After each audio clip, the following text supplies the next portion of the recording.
Hello, YouTube. This is going to be the second episode of the unveiling of Gaia's hidden history. I'm David Starr. I'm just going to be quickly sharing this out onto. Hello, YouTube. Oh, this is going to be the second episode of the unveiling of Gaia's hidden history. Okay, I guess I got to turn off my mic. All right, David Starr. I'm just going to be quickly sharing this out onto YouTube.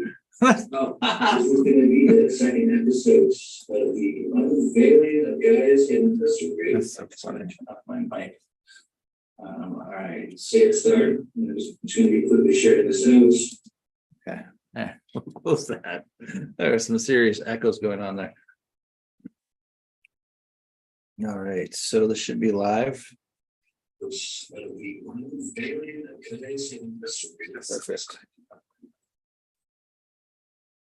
Okay, now we got through this technical difficulty part. I'm sharing this on my Facebook. Live now.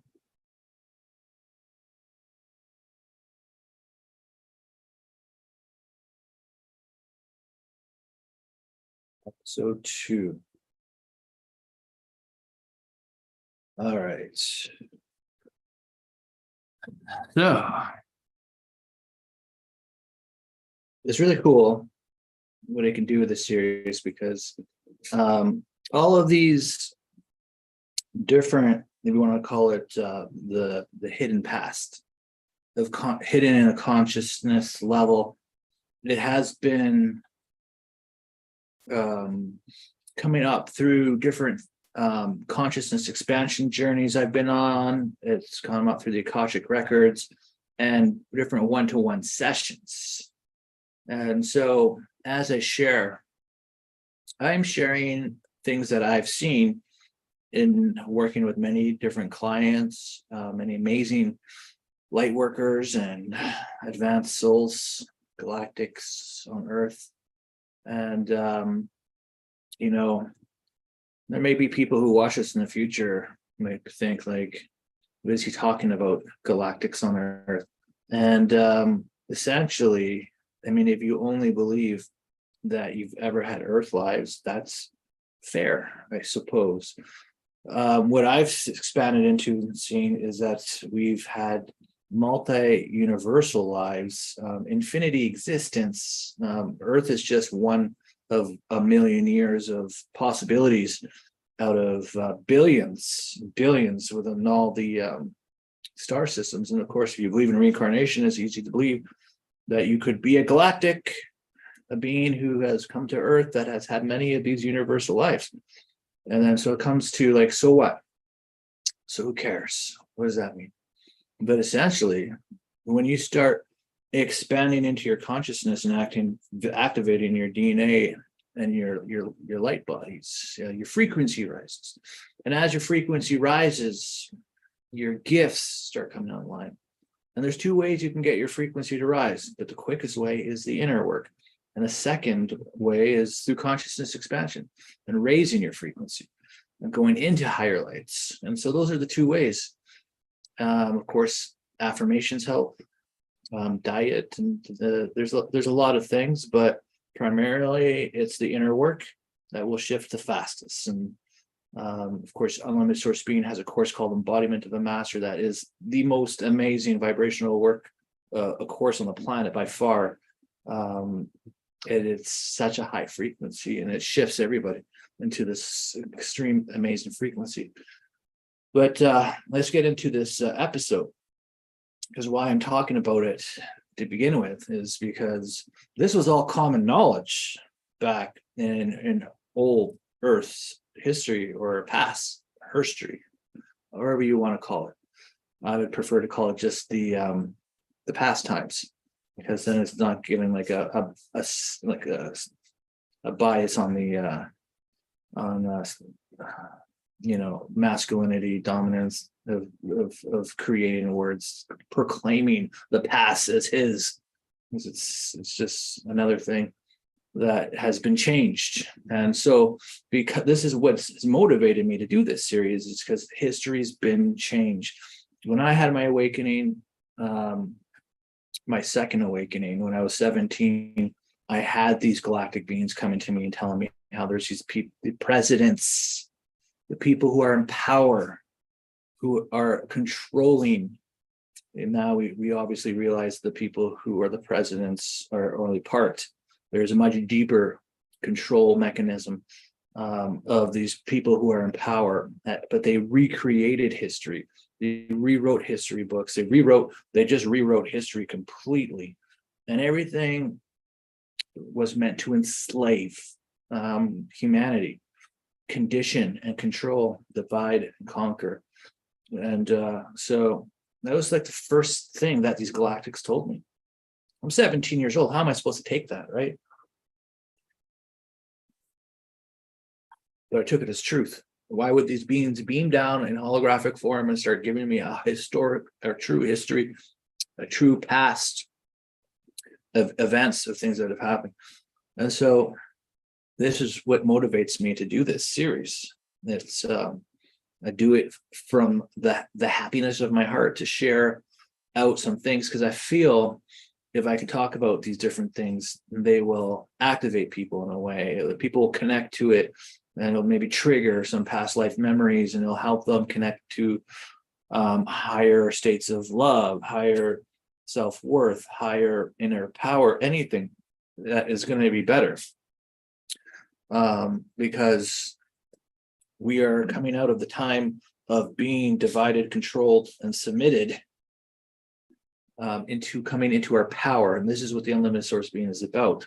And this is why I'm sharing these episodes. So in the first episode, we went into like the first and the second, we touched on the second root race, and we kind of ended it there with the God beings from through the sun.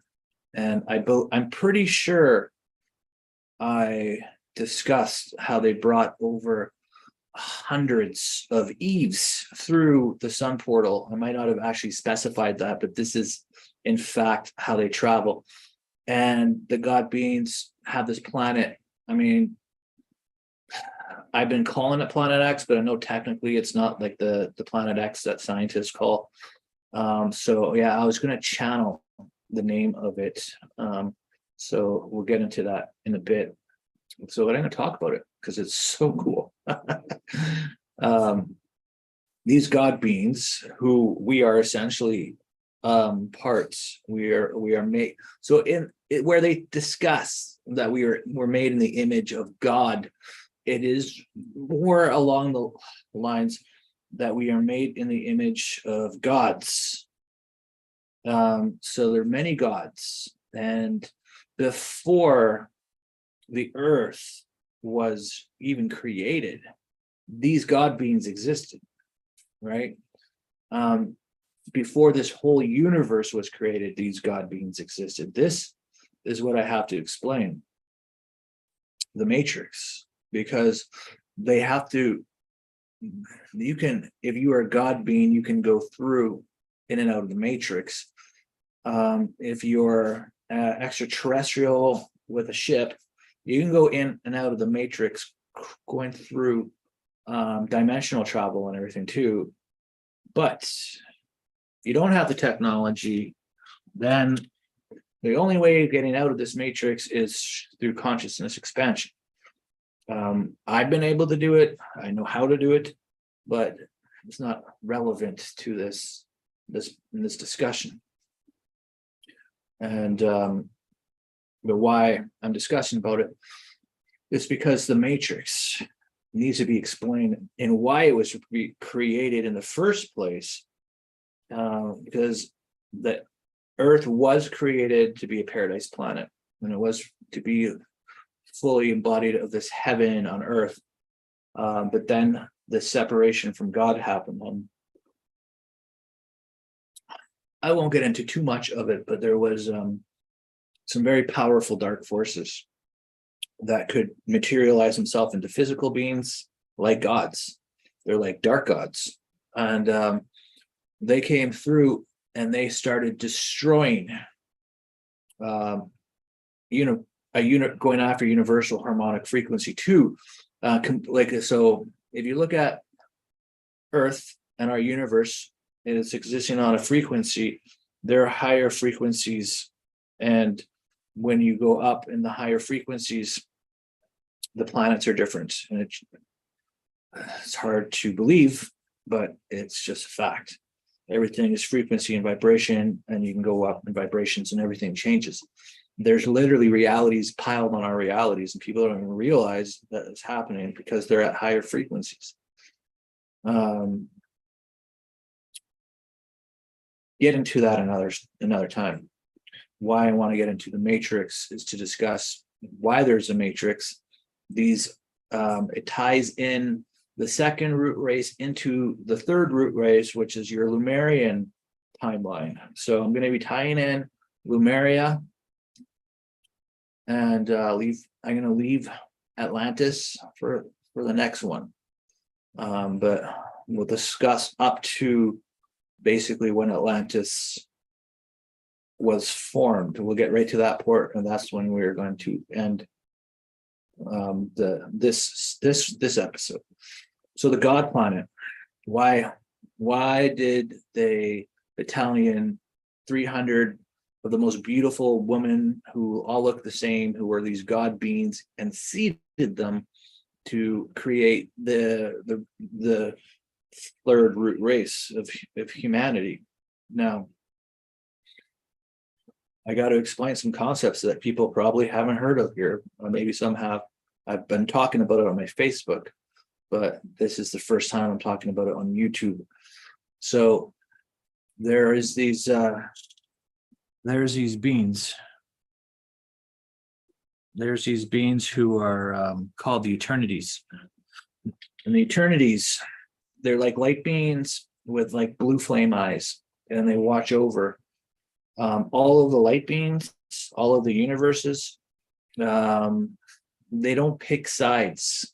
They're more of an observer, and they're trying to assist for the highest light, right? Because they are light beings, in fact.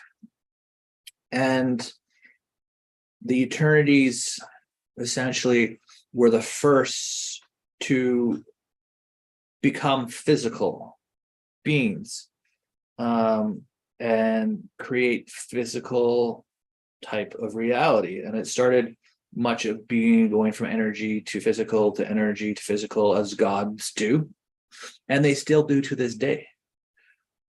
Even on Earth, I've seen it many times now, where there's clearly a God being who can just be an animal and turn into an orb in front of my eyes. So there's just no hiding it. But they obviously wanted me to know this, because it confirms everything, and it ties in. It's very much like the old Zeus stories, but getting into these God beings so they could do that. And in the last episode, I was talking about how they just fragmented themselves and populated the seas and created the fish and all these different structures, and it was true. They did do that. But why did they bring and seed us, humanity, Lemuria, and in the third root race? And how did Lemurians, how did it all, and why was it all created? So this is the fascinating part, and I am going to talk about this Planet X type a little bit here, but essentially there was a lot of planning that went into Earth way before any kind of darkness hit Earth, and this detachment from God created this horror on this planet, which is like why we have the duality of the heaven and the hell kind of realities going on. You are the creator of your reality, of course, and so you always want to be thinking positive and saying positive things all the time, never fearing all these things be in your heart. So anyways, getting back to these Eternities and universal harmonic frequency 2, where old Terra was. So the Eternities came, they visited universal harmonic frequency 2. Ultara, and because they were being sequestered, like they were being an audience. They have relationships with many of these God beings who are of the light, who are of love. Like this, they're all connected, and so they know that the separation happened. And just as much as they know, all of a sudden, there's all of these new timelines that happen because of the separation. Just because, and as well as what this separation is going to do. Like we're talking millions of years ahead before it hits and destroys Ultara. Like it's so the planning that went into Earth was absolutely enormous. It was so huge. It's like the biggest master plan of reconnecting that which detached from the light to the light. It is such a massive plan. It's incredible, the level of it and how it unfolds into our ascension timeline now. It's really unbelievable. But it's the greatest plan that has ever existed, and we're pulling it off throughout like a million years on Earth. This is how big this plan is. Think about that. Like over a million years, this plan has been engaged. It's incredible. It's actually probably more than a million years. It could even be longer than that because of the transition point from Universal 2 to Universal our universe. So this is where it's really amazing, right? So the eternities let the Ultara know, who then consulted with the God beings on the planet behind the sun, who are still alive, by the way. Horus, the sun god, and all of those, like they're still around, and they can become physical if they want. they are still gods. they have visited Earth a long time ago. They didn't die, not those ones. They didn't.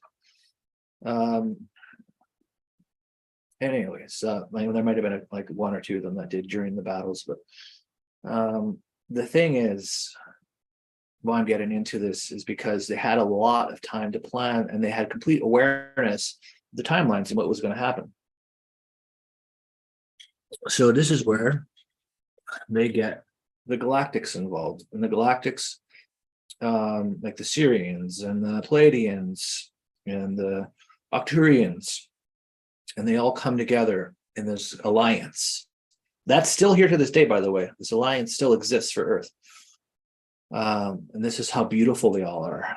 They sacrifice everything, and they all made sacrifices in order to accomplish this goal. It's just been an incredible plan this whole time. So they converge in to this God planet, and they start working on like bases that still exists to this day, by the way. And so this God planet used to just be the God beings living there, but they've since established other galactic races who are in this coalition alliance to assist Earth, and they monitor Earth from this, as they have a whole bunch of home bases and stations that are on this planet that are always surveilling the timelines, because they don't look at it as like a singularity.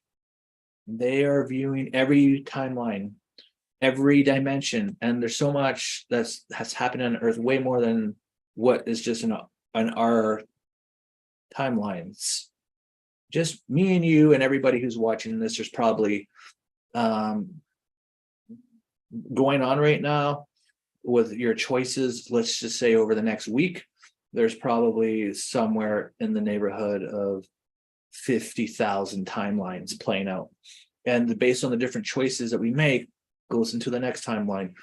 And this is how your reality changes, essentially. Should I really talk about timelines right now?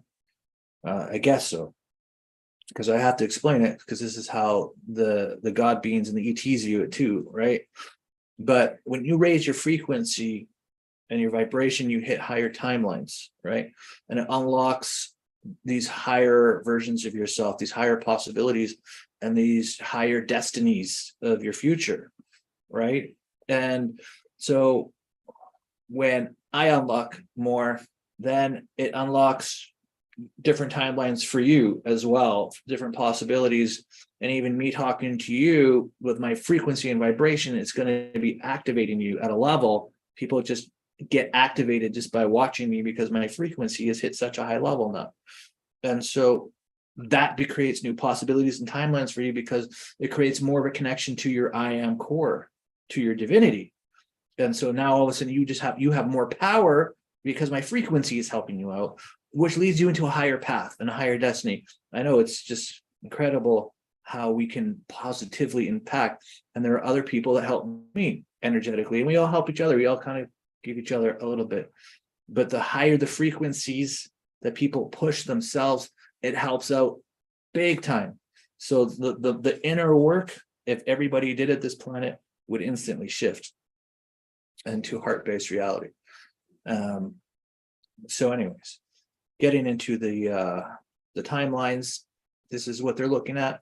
So they see these basically millions of timelines playing out, maybe billions or trillions, if you take everybody's choices over the next 5-10 years.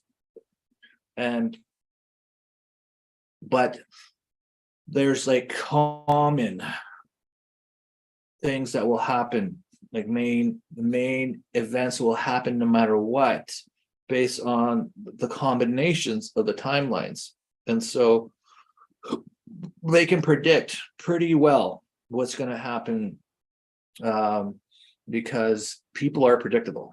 That's just the way it is. I mean, we're not that advanced yet. We like to go towards pleasure, away from pain. We want as much joy as possible. We want to be abundant, and we're either lazy or not lazy. So people are predictable, so they can predict. I mean, even though you have an infinity number of timelines, you're likely going to be doing the same decisions that keep you in the same place for the rest of your life until you make positive choices just to go after it and just to change. But whoever doesn't change is the most predictable out of everybody.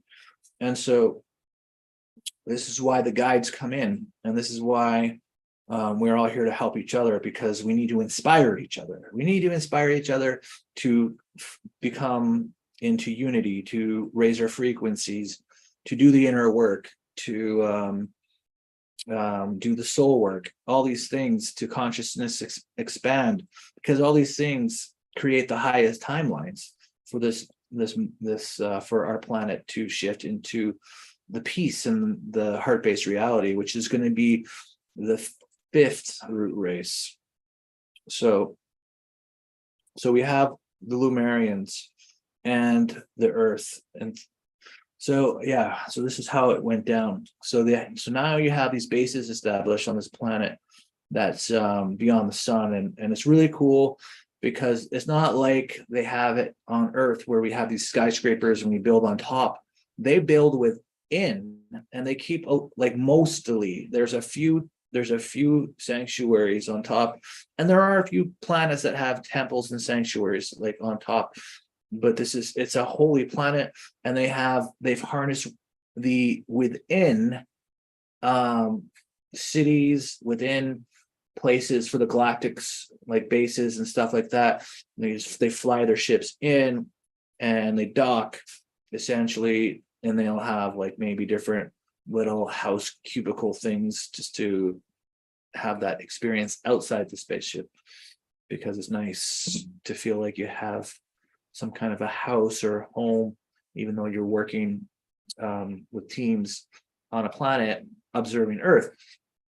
So this is how special Earth is, and this is why Earth is so interesting, because it essentially is a prison that is containing the detachment from God, from destroying everything, is the only way to do it. And it wasn't like, it was like, we're going to put this all on humanity's shoulders, because they sacrificed everything with humanity. So what the plan was, okay, so we are going to genetically alter the human race with our DNA. And then And this is the Syrians, the Arcturians, the Pleiadians, and the humans at the time, the first creations of God. And then what we're going to do is we are going to basically assist those that have detached consciousness to heal it once we trap it into this matrix and reconnect it to God. And this is going to take hundreds of thousands, maybe a million years of Earth time to do this, but we are going to stick it out. And some of us are just going to die on the Earth defending it, get captured, get tortured, get killed, but then our consciousness is going to come back, and then we're going to become human. And then we're going to bring our DNA, and we're going to bring the light, and we're going to help throughout the cycles of time. Some are going to go into inner Earth to preserve the crystalline Akashic records and the consciousness of the planet, and assist from within, guiding from within, all to accomplish this timeline that we're in right now, which is mind-blowing to think that you're in the timeline that everybody's worked so hard and planned so hard.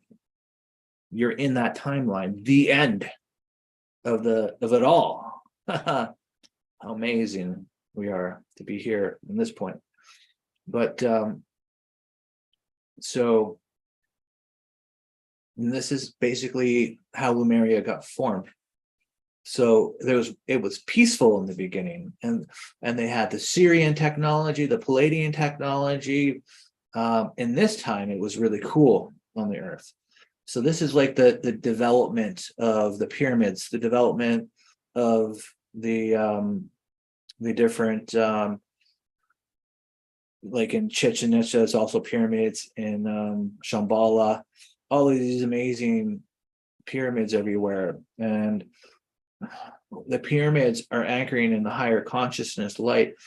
They are also connecting to the star knowledge and bringing in that frequency. See, when they were constructed, they were aligned to channel in the star energy into the planet. And I don't know if anybody talks about this, but I've seen it in the Akashic, and I've seen it in sessions being built with their technology, and how they would literally connect to the star energy and bring it right into the pyramid itself. But there's so much, you see, I could talk about this forever. There's just so much that's happened. So I'm not going to be doing this timeline that much justice. I should almost have like more episodes on one timeline, but it's just so fascinating how they installed a crystalline core and these super high frequencies to be activated one day. They had the fifth density matrix created on Earth. And so it was always like this possibility that you could be living in this higher consciousness if you worked at it and start activating it. But it ended up going to sleep for many, probably 50,000 years, basically, like until within the last 100 years, really, not much has happened. It got reactivated a few times, the different ascension times, like Yeshua or Jesus, he reactivated everything, repumped it up. There was a time in Egypt, we got repumped up. There's been about 2,000 people that have ascended the Earth, that have become light beings, masters of light, of the Holy Grail lines, the Christed lines of light. And so whenever that happens, it activates it. But there has never been anything at such a mass level like what we're doing right now. And we're hitting levels even beyond Atlantean time frame. We're getting energy that was existing back in Lemuria back online, which is just unbelievable what we're doing right now. So the structures and everything that was built back then, there was many extraterrestrials assisting the genetically modified human god beings.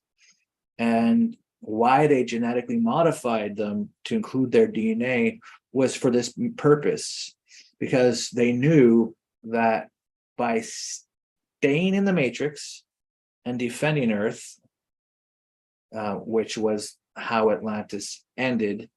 It wasn't in a flood.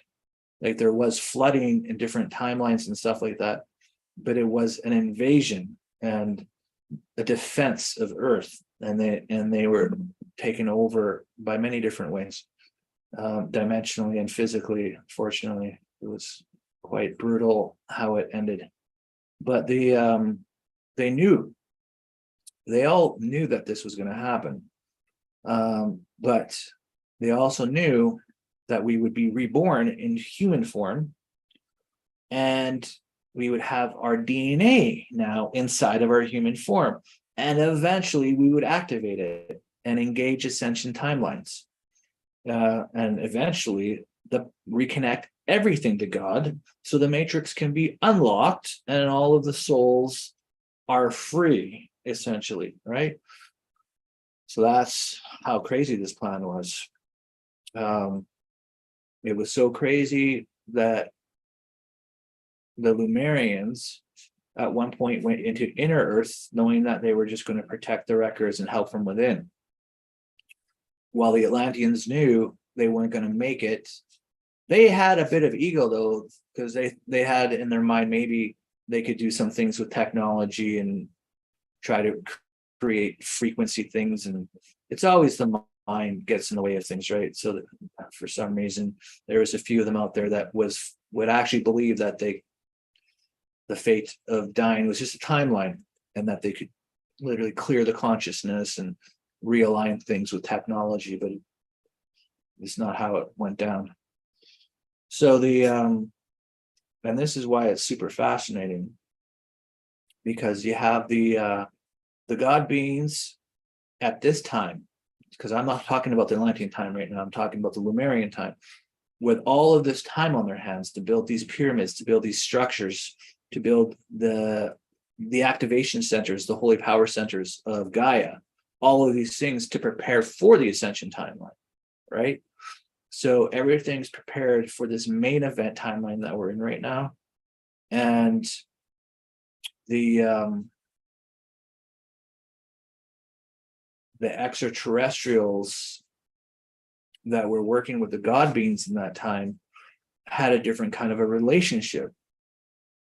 See, there's a later timeline, and more of an Atlantean timeline, just that, like, before they got taken over, that I'll get into, that talks about the dynamics of humans and ETs and how it was way different back then than it is now. Like, so I'll save that for the next episode. But what is a similar paradox is, in the Lumerian time, the ETs worked with the God beings.